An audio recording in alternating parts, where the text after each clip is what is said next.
Ibabalik na raw ni Pangulong Bongbong Marcos ang kakayahan ng National Food Authority na bumili ng palay at mais sa mga magsasaka. May ulat on the spot si Darlene Kai. Darlene?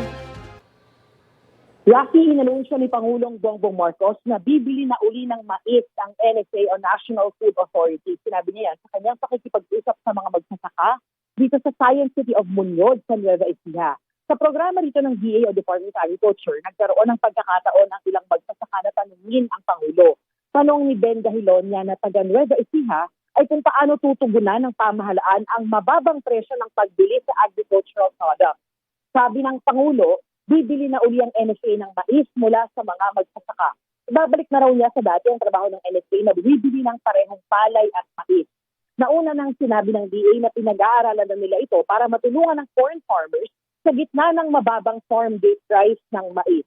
Kung ano man ang itakdang buying price ng NFA sa mais, hindi rin ito maapektuhan ng presyo sa merkado para siguradong kumita ang mga magsasaka. Bumibili ngayon ng NFA ng palay mula sa mga magsasaka sa halagang 19 hanggang 23 pesos sa dry na palay at 18 pesos naman sa basa. Bukod dito, sabi ng Pangulo, mas handa na raw ang pamahalaan ngayon na tumugon sa mga kalamidad gaya ng tagtuyot at mga bagyo.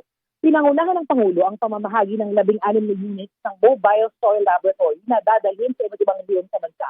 Ang Mobile Soil Laboratory ay isang 10-wheeler truck na may mga kagamitang may kakayahang sumuri sa lupa para masiguro ang kalidad ng pagtatam ng lupa ng mga magsasaka.